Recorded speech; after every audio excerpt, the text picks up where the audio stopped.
Hello दोस्तों, आइए शुरू करते हैं चंगेज आइतमातोव के द्वारा लिखा पहले अध्यापक का दूसरा भाग मेरी यानी श्वेता सहल की आवाज़ में।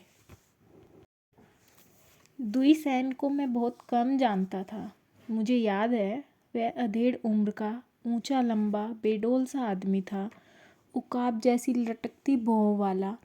उसका घर नदी के उस पार दूसरे ब्रिगेड की सड़क पर था। जिन दिनों मैं गांव में रहा करता था वह सामूहिक फार्म में मीर आब का काम करता था। वह बहुत कम नज़र आता, सारे वक्त खेतों में ही खोया रहता था। कभी कभी घोड़े पर सवारी करते हुए वह हमारी गली में से गुजरता। बड़ी सी कुदाल उसकी जीन से बंधी रहती थी। उसका घोड़ा भी अपने मालिक की तरह हड़ियल और पतली टांगों वाला था। वक्त बीता, दुईसैन बूढ़ा हो गया और कहते हैं कि वह डाकिये का काम करने लगा। लेकिन यह तो मैंने प्रसंगवश कहा है, बात दरअसल दूसरी है।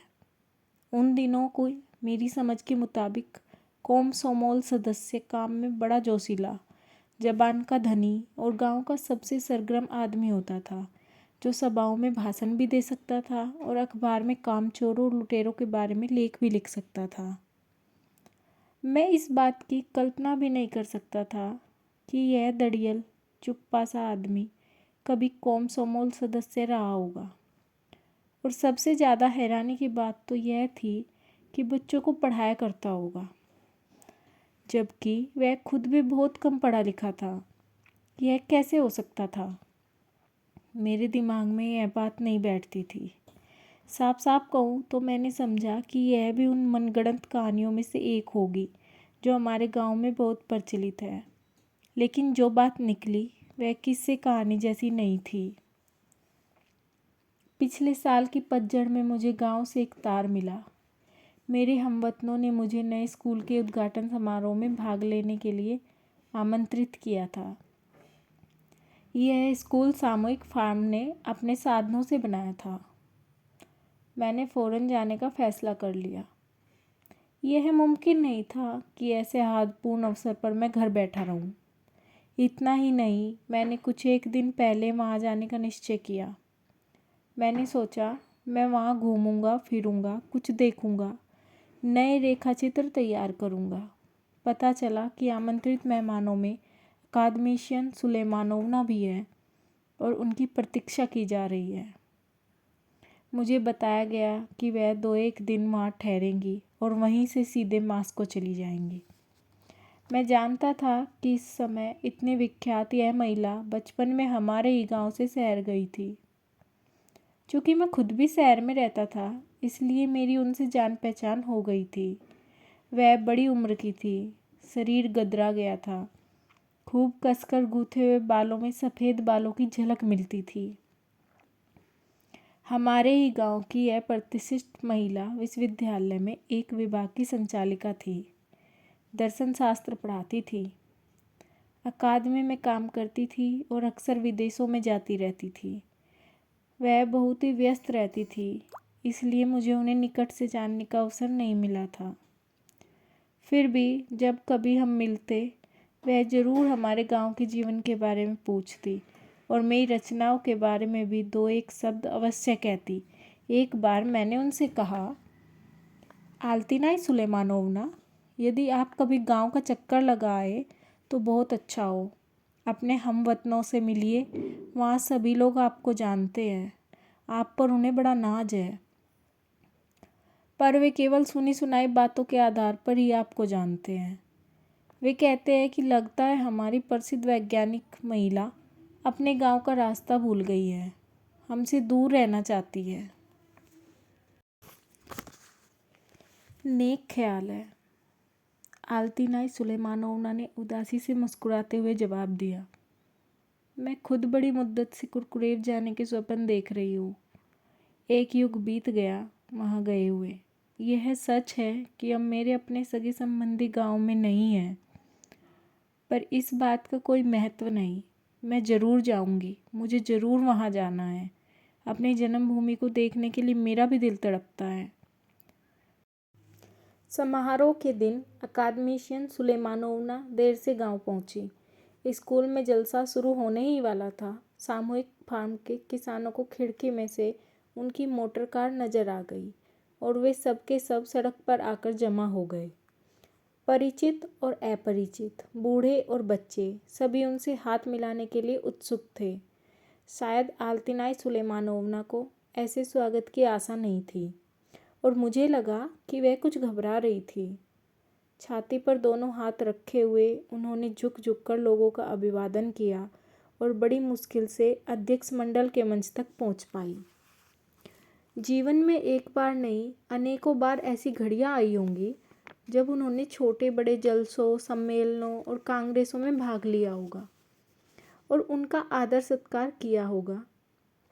परंतु यहाँ साधारण ग्रामीण स्कूल में हमवतनों की हार्दिकता के कारण वह बहुत ही भावोद्वेलित और उत्तेजित हुई और अपने आंसुओं को छिपाने की कोशिश करती रही जो उनकी आंखों में बरबस उमड़ रहे थे। सभा की समाप्ति पर पायनियरों ने अपनी प्रिय अतिथि के गले में लाल पायनियर टाई बांधी, उन्हें फूल भेंट किए और उनके नाम से नए स्कूल की सम्मान पुस्तक खोली। इसके बाद स्कूल की शौकिया कला मंडली ने कंसर्ट कार्यक्रम प्रस्तुत किया जो बड़ा दिलचस्प और सजीव रहा।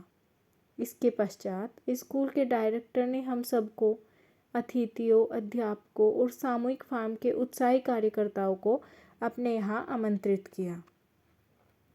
वहाँ और भी ज़्यादा जोश के साथ आल्तिनाई सुलेमानोवना का आदर सत्कार किया गया। उन्हें कालीनों से सजाए गए सबसे सम्मानपूर्ण स्थान पर बिठाया गया। प्रत्येक व्यक्ति उनके प्रति अपना आदर भाव व्यक्त करना चाहता था, जैसा कि ऐसे अवसर अक्सर होता है। शोर बहुत था, लोग बड़े जोश खरोश के साथ बातें कर रहे थे, सेहत के जाम पर जाम पिए जा रहे थे। उसी समय गांव का एक लड़का आया और उसने तारों का एक पुलिंदा मेजबान को पकड़ा दिया। लोग तार पड़ने लगे। स्कूल के भूतपूर्व विद्यार्थियों ने स्कूल के उद्घाटन पर अपने हमवतनों को बधाई के संदेश भेजे थे। डायरेक्टर ने पूछा, सुनो, क्या ये तार बूढ़ा दुईसैन लाया है? जी हाँ, लड़के ने जवाब दिया। उसका कहना है कि वह रास्ते भर घोड़े को चाबुक मारकर सर पर दौड़ाता रहा है, क्योंकि चाहता था कि सभा के समय ही पहुंच जाए और तार लोगों के सामने पढ़कर सुनाए जा सके। पर आजकल को थोड़ी देर हो गई, बहुत दुखी है। मगर वह बाहर क्यों खड़ा है? उसे अंदर बुला लाओ। लड़का दुईसैन को बुलाने बाहर चला गया। मेरे पास बैठी आल्तिनाई सुलेमानोवना किसी कारणवश चौंकी और कुछ अजीब ढंग से, मानो सहसा उन्हें कुछ याद आ गया हो, मुझसे पूछने लगी, यह दुईसैन कौन है जिसके बारे में बात हो रही है? सामूहिक फार्म का डाकिया है आल्तिनाई सुलेमानोवना।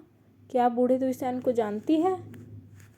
उन्होंने अनिश्चित ढंग से सिर हिलाया, कालीन पर से उठने की कोशिश की, लेकिन ऐन इसी वक्त खिड़की के पास से घोड़े की टाप सुनाई दी और लड़के ने लौटकर मेजबान से कहा, मैंने भीतर चलने को कहा, लेकिन वह नहीं रुका। उसे अभी और चिट्ठियाँ बांटनी है। बांटने दो, उसे रोकने की क्या ज़रूरत है? वह बाद में अपने बूढ़ों साथियों के साथ आ बैठेगा, किसी ने बड़बड़ाकर कहा। अरे, आप दुईसैन को नहीं जानते? बड़ा कानून कायदे का आदमी है। अपना काम पूरा करने के बाद ही वह किसी दूसरी चीज़ में दिलचस्पी लेता है। दूसरा बोला, हाँ, अजीब आदमी है। जंग के बाद अस्पताल से निकलकर उक्रेना में पड़ा रहा। अभी 5 साल हुए कि यहाँ लौटा है। कहता है कि बुढ़ापे में अपने वतन में मरने के लिए आया हूँ। सारी जिंदगी अकेला रहा और अब भी अकेला ही है। फिर भी अच्छा होता कि वह अंदर आ जाता, लेकिन अगर नहीं आया तो भी कोई बात नहीं, मेज़बान ने हाथ हिलाकर कहा। और गांव के एक सम्मानित व्यक्ति ने, जो कालीन पर दस्तरखान के सिरे पर बैठा था, अपना जाम उठाया। साथियों, मुमकिन है कि आप में से कुछ को याद हो, एक ज़माना था कि हम दुईसैन के स्कूल में पढ़ा करते थे और वह खुद भी वर्णमाला के सभी अक्षर शायद ही जानता हो। कहते हुए उसने पलकें मूंदकर सिर हिलाया। उसके चेहरे पर विस्मय और व्यंग की झलक थी। ठीक है, सचमुच ऐसा ही था। जवाब में कुछ एक आवाज़ें सुनाई दी। सभी लोग हंस पड़े। कहने को है ही क्या, और कौन सा ऐसा काम था जिसमें उन दिनों द्विसैन ने टांग न अड़ाई हो। हम लोग भी तो उसे सचमुच अध्यापक समझते थे। जब हंसी मजाक कुछ थमा तो उस व्यक्ति ने, जिसने जाम उठा रखा था, अपनी बात जारी रखते हुए कहा, और अब लोग हमारे देखते ही देखते कहाँ के कहाँ पहुँच गए हैं। अकादमिशियन आल्तिनाई को सारा देश जानता है। लगभग हम सभी ने माध्यमिक शिक्षा प्राप्त की है और बहुत से इससे भी ज़्यादा तालीम पा चुके हैं। आज हमने अपने यहाँ नया माध्यमिक स्कूल खोला है। इसी एक तथ्य से पता चल जाता है कि ज़िंदगी कितनी बदल गई है। तो आइए हम वतनों कुरकुरे के बेटों बेटियों के नाम पर जाम पिए। हमारी कामना है कि वे अपने ज़माने के सबसे अग्रणी लोग बने। सभी वाह वाह कर उठे। सभी ने एक स्वर से उक्त शब्दों का समर्थन किया। केवल आल्तिनाई सुलेमानोवना के चेहरे पर लाली दौड़ गई। वह विचलित सी हो गई, अपने में सिमट गई और उन्होंने जाम को होठों से केवल छू भर दिया। समारोह की खुशी और बातचीत के शोर में लोगों का उनके चेहरे की तरफ ध्यान नहीं गया। आल्तिनाई सुलेमानोवना ने कई बार घड़ी की ओर देखा। बाद में जब मेहमान सड़क पर आ गए तो मैंने देखा कि वह सभी लोगों से अलग सिंचाई नहर के पास खड़ी उस टीले की ओर एकटक देख रही थी, जहाँ पतझड़ में लाल हुए पत्तों वाले पोपलार हवा में झूम रहे थे।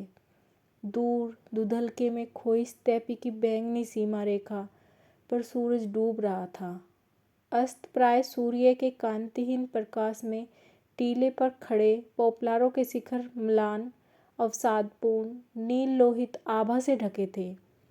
मैं आल्तिनाई सुलेमानोवना के पास गया। इस समय इन वृक्षों के पत्ते झड़ रहे हैं। इन्हें तो वसंत में देखने बनता है, जब इन पर बहार आती है, मैंने कहा। मैं भी यही सोच रही हूँ, गहरी सांस लेकर आल्तिनाई सुलेमानोवना ने कहा, और फिर धीरे से बुदबुदाई, मानो अपने आप से बातें कर रही हो। हर प्राणी का अपना वसंत और अपनी पतझड़ होती है। उनके मुरझाए हुए चेहरे पर, जहाँ आंखों के इर्द गिर्द हल्की हल्की झुर्रियों का जाल बिछा था, अवसादपूर्ण और गहरी चिंता की छाया दौड़ गई। वह पोपलार वृक्षों की ओर देखे जा रही थी और उनकी आंखों में स्त्री सुलभ दुख का भाव था। सहसा मैंने अनुभव किया कि मेरे सामने अकादमिशियन सुलेमानोवना नहीं, बल्कि एक साधारण किर्गिज नारी खड़ी है, जो अपनी खुशी और गम में सहज और निष्कपट बनी रहती है। लगता था मानो इस विदोषी महिला को अपनी जवानी के दिन याद आ हुआ हो। जैसा कि हमारे गीतों में गाया जाता है, पहाड़ की ऊंची से ऊंची चोटी पर चढ़कर भी यदि बीती जवानी को पुकारो तो वह लौट कर नहीं आती। लगता था जैसे पोपलारों की ओर देखते हुए वह कुछ कहना चाहती थी, पर बाद में शायद उन्होंने अपना विचार बदल लिया और झट से आंखों पर चश्मा चढ़ा लिया, जिसे वह हाथ में पकड़े हुए थी। मास्को जाने वाली गाड़ी शायद 11 बजे यहाँ से गुजरती है। हाँ, रात के 11 बजे। तब तो मुझे जाने की तैयारी करनी चाहिए। इतनी जल्दी क्यों? आल्तिनाई सुलेमानोवना, आपने तो वचन दिया था कि आप कुछ एक दिन यहाँ रहेंगी। लोग आपको जाने नहीं देंगे। नहीं, मुझे बहुत ज़रूरी काम है, मुझे अभी जाना होगा। लोगों ने उन्हें रोकने की बहुत कोशिश की, नाराज़ भी हुए, लेकिन आल्तिनाई सुलेमानोवना टस से मस न हुई। वही रट लगाए रही कि उन्हें ज़रूरी काम है। शाम के साए घिरने लगे। मन ही मन क्षुब्ध गांव के लोग उन्हें मोटर तक छोड़ने आए।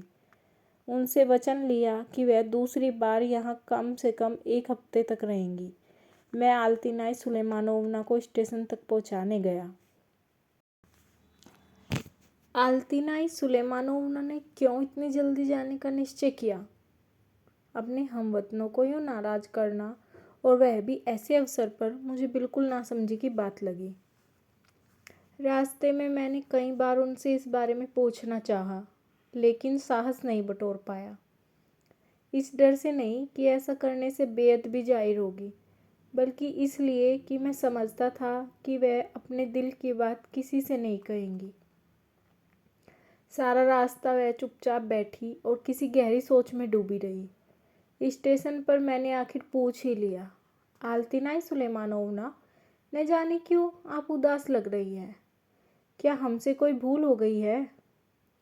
यह अब क्या कह रही है? ऐसा सोचिए भी नहीं। मैं किस लिए नाराज़ हो सकती हूँ? अगर नाराज़ हो सकती हूँ तो केवल अपने से। हाँ, अपने से नाराज़ हो सकती हूँ। आल्तिनाई सुलेमानोवना चली गई। मैं शहर लौट आया और कुछ एक दिन बाद अचानक ही मुझे उनका एक पत्र मिला। उन्होंने सूचित किया था कि जैसा उन्होंने सोचा था उससे कहीं अधिक दिनों तक उन्हें मास्को में रुकना पड़ रहा है। उन्होंने लिखा था, मुझे बहुत से ज़रूरी और फौरी काम करने हैं, फिर भी मैंने सब काम छोड़कर आपको यह पत्र लिखने का निश्चय किया है। मेरा आपसे साग्रह अनुरोध है कि जो कुछ मैं यहाँ लिख रही हूँ, अगर आपको रुचिकर लगे तो आप इसे लोगों तक पहुँचाने के साधन के बारे में विचार कीजिए।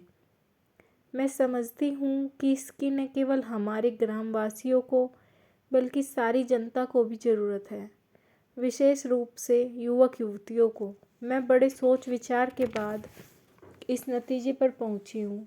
लोगों के सामने मैं अपनी आपबीती कह रही हूँ। मुझे अपना ऋण चुकाना चाहिए।